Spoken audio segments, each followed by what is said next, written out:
Monsieur Maître Payaré, pour votre point de vue sur cette sortie du ministre qui explique en tout cas les raisons pour lesquelles l'on vit, la population vit cette situation, ce déficit énergétique. Ouais, bon, je crois que quand nous avons un système qui est inerte, c'est-à-dire quand il y a des difficultés, on doit contourner les difficultés, on doit innover. Oui. Quand on ne peut pas innover, on a un système qui existe depuis les années 60, quelque chose, jusqu'aujourd'hui. Quand Béas parle, il faut varier les sources. C'est-à-dire la monopolisation, c'est-à-dire le monopole, ça amène toujours celui qui est là à faire ce qu'il veut, comme il veut, quand il veut. Quand vous parlez de 24 heures de coupure au Sénégal, vous voyez ici, là, c'est combien d'heures par jour?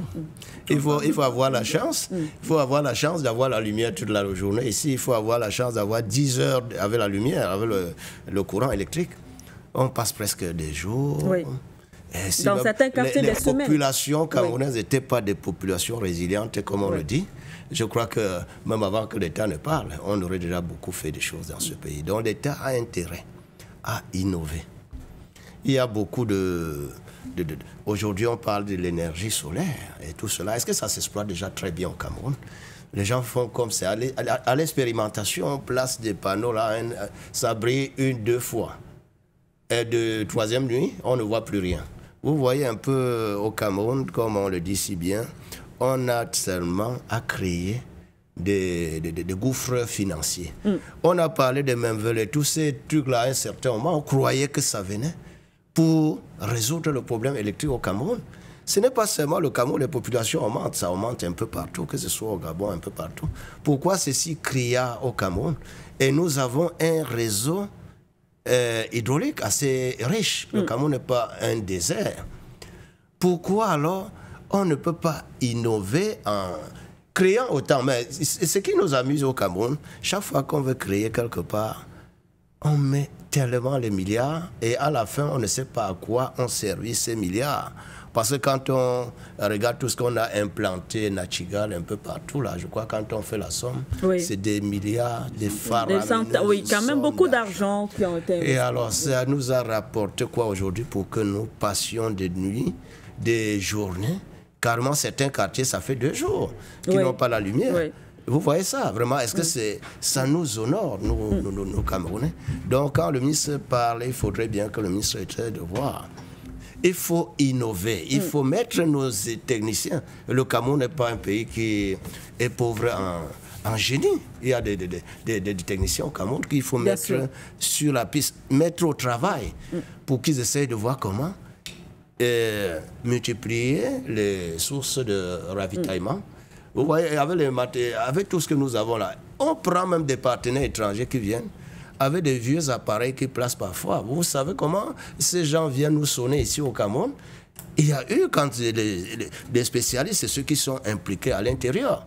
On vient avec des groupes thermiques qui, vraiment, peut-être, c'était en panne quelque part, on vient, on facture au Cameroun. Mais justement, à qui la faute dans ce cas? À qui la faute? L'État ne veille pas très bien. Il faudrait même que, d'après moi, la Sonel devrait, comme on disait dans l'ancien temps, la Sonel, ça devrait rester une gestion, un patrimoine qui est entre les mains de l'État. Dans beaucoup de pays, on verra rarement qu'on cède son eau ou qu'on cède sa lumière à quelqu'un d'autre. Ce sont des entreprises purement nationales qui doivent rester nationales et que l'État doit mettre des personnes compétentes à leur tête. Quand ça ne va pas, il y a eu des gens qui ont fait leurs compétences. Le président du Sénat, qui est aujourd'hui très âgé, en son temps, quand il tenait la sonnette, ça a marché. Alors, on dira bien qu'en ce moment, les populations n'étaient pas si nombreuses. Mais il avait du tact. Il y a des gens, il y a des Camerounais qu'il faudra qu'on essaie d'impliquer, qu'on leur donne le moyen de pouvoir s'impliquer pour trouver des solutions à ce problème qui vraiment nous mine tous les jours. Que si vous n'avez pas un groupe en pleine émission, on verra que la lumière est partie. Vous aurez alors à produire quoi? Vous aurez perdu et les auditeurs, les téléspectateurs auront beaucoup perdu.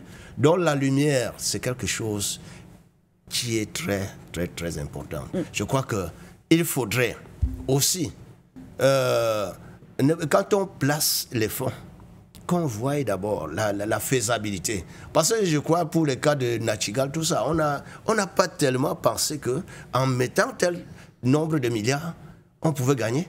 On est allé comme ça au hasard. Et aussi, avec ce qui nous accompagne avec la corruption, avec les détournements des deniers publics, tous ceux qui sont là.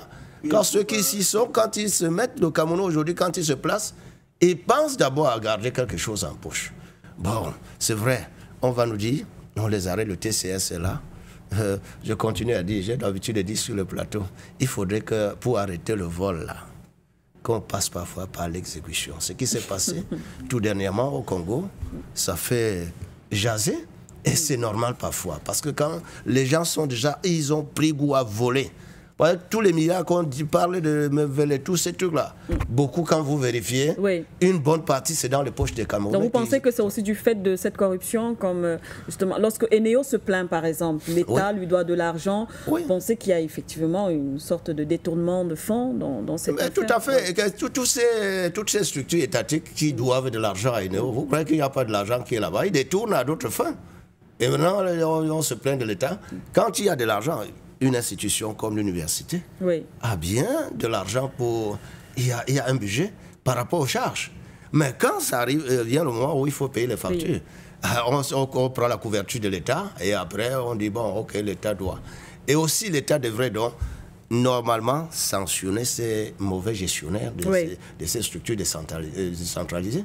Parce que là, quand on parle toujours l'État, c'est nous. Et c'est toute c'est l'ensemble là. Mais il y a des gestionnaires des budgets. Chaque établissement a un budget. Est-ce que cet établissement utilise cela à bon port pour que la SONEL ne puisse pas se réclamer de l'argent à l'État? Il y a beaucoup de détournements. Beaucoup de détournements.